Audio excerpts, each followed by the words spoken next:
Je suis très heureuse de vous retrouver ce matin et un peu émue de vous accueillir dans cette pièce, dans ce salon de la Méridienne dont nous avons tellement souvent parlé ensemble, puisque vous avez été les premiers à vous mobiliser pour sa restauration. Je me souviens que c'est un des premiers chantiers auxquels je me suis attachée lorsque j'ai pris mes fonctions à la présidence du château de Versailles. Vous me direz, et ça fait bien longtemps déjà, oui, ça fait une dizaine d'années que nous souhaitions restituer ce lieu iconique du château de Versailles dans toute sa beauté et dans toute son élégance, et puis aussi dans tout ce qu'il représentait pour Marie-Antoinette. Nous avons fait ces travaux au fur et à mesure en respectant les connaissances scientifiques qui se dévoilaient au fur et à mesure.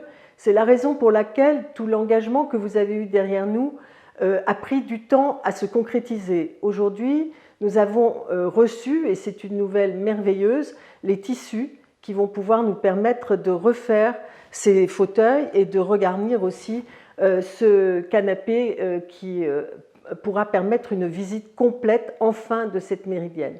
Ce que je voulais vous dire à travers ce projet, et au fond c'est assez symbolique, c'est que sans vous rien ne peut se faire, c'est que sans vous les choses se font parfois lentement, mais qu'en tout état de cause, c'est votre fidélité qui permet de maintenir cette activité au sein du château de Versailles. Et nous l'avons vécu d'autant plus lourdement dans cette dernière période. Je suis désolée que nous nous retrouvions une fois de plus par l'intermédiaire d'une caméra. J'aurais voulu être là, j'aurais voulu assister à cette assemblée générale. L'an dernier déjà, nous avions dû être séparés.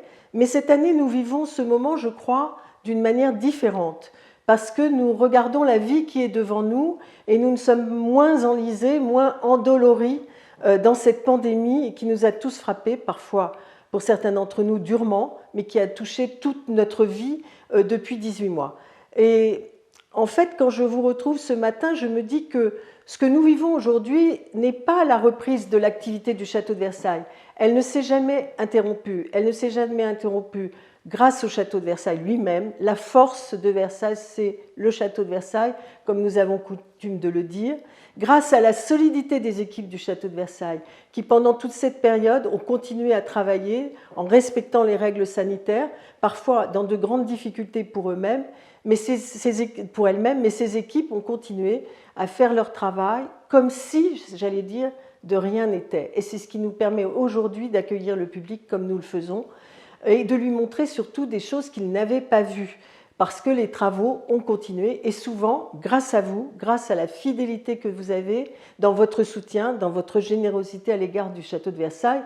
Je n'en prendrai que quelques exemples. Évidemment, la chapelle qui resplendit et qui rayonne désormais de nouveau sur la ville et qui a permis de concrétiser, de symboliser cette sortie de la crise sanitaire que nous venons de vivre. Et puis il y a évidemment le cabinet d'angle que vous avez dû déjà découvrir, et puis encore, par exemple, le bosquet de la Reine, que vous avez contribué à replanter avec nous, 6000 fleurs, 6000 essences nouvelles qui viennent redéfinir ce bosquet tel que l'avait voulu la Reine, un bosquet qui s'était un petit peu perdu au fil du temps et qui, si j'ose dire, est aujourd'hui un jardin dans les jardins. Car aujourd'hui, on peut venir faire une visite de ce bosquet sans aller découvrir les autres, simplement en se promenant dans ce salon de verdure qui porte bien son nom. La verdure, il y en a partout, quelquefois encore timide parce que les travaux viennent d'être terminés,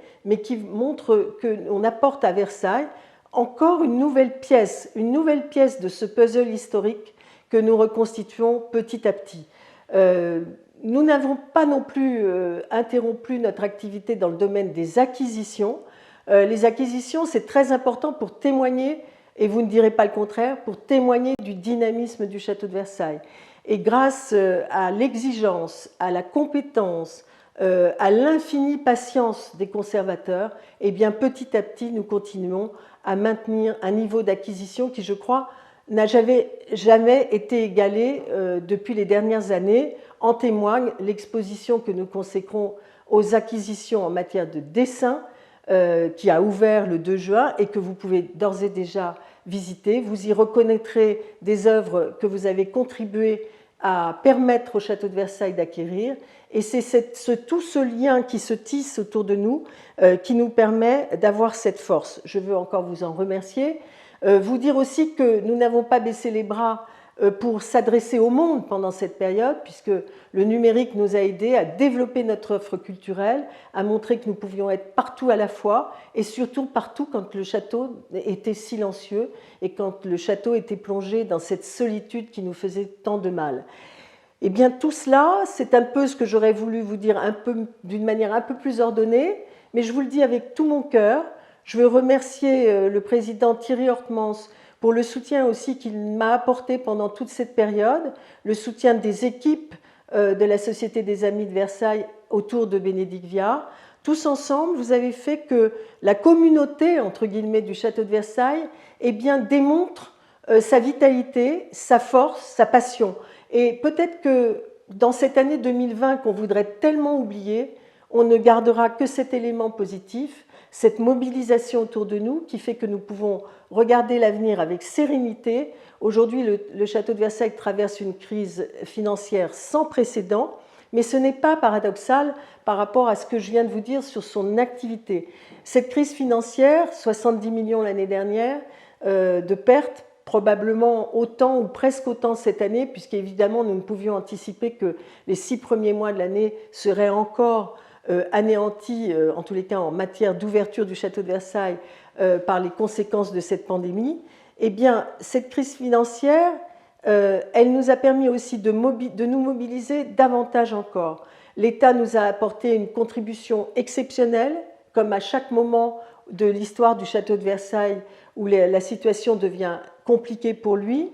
Je prendrai 2 exemples. Dans les années 50, l'appel aux dons qui avait été fait par le secrétaire d'État aux affaires culturelles, André Cornu, pour mobiliser autour du château de Versailles toutes les bonnes volontés pour aider l'État à aller plus loin. Et les mécènes avaient contribué derrière l'État pour aller plus loin. Et puis aussi au moment de la grande tempête, au moment de cette grande tempête, l'État avait fait un effort immédiat extrêmement conséquent pour sauver les jardins de Versailles, mais en même temps, nos amis s'étaient mobilisés aussi rapidement que l'État pour sauver Versailles. Et aujourd'hui, nous sommes un petit peu dans cette même situation.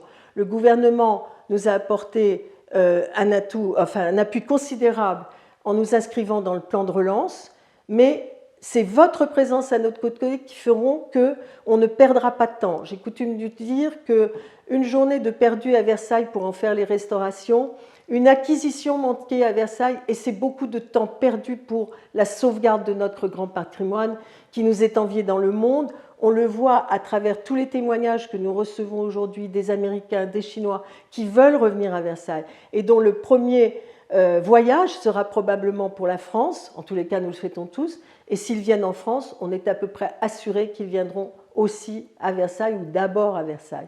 Eh bien, c'est pour toutes ces raisons que le soutien que vous nous apportez, quel qu'il soit, que ce soit un soutien individuel, que ce soit le legs qui va nous permettre des acquisitions comme celui de Madame Eman, qui nous a permis de faire des acquisitions que nous n'aurions jamais pu faire au château de Versailles, que ce soit les entreprises, bien sûr, qui nous aident, que ce soit les étrangers qui passent et qui rajoutent 5 € à leur billet pour avoir un jeton du château de Versailles à remporter chez eux, eh bien, ce sont tous ces concours qui font que nous existons aujourd'hui, que nous continuons à exister, et que demain, eh bien, demain, quand tous ceux qui venaient à Versailles il y a 2 ans, peut-être quelquefois trop nombreux, eh bien, lorsqu'ils reviendront, ils seront heureux avec vous de découvrir un Versailles qui aura ouvert des portes nouvelles, montré des pièces nouvelles, découvert des tissus nouveaux, parce que, vous voyez, on a pris du temps, j'y reviens, pour travailler sur ce salon de la Méridienne, mais ce temps, il n'a pas été perdu,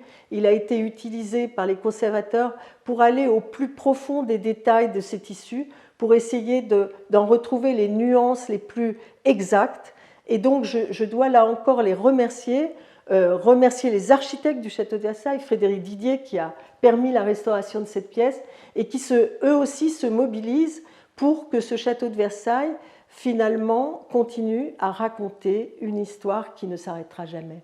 Merci à tous, je vous souhaite une belle assemblée générale.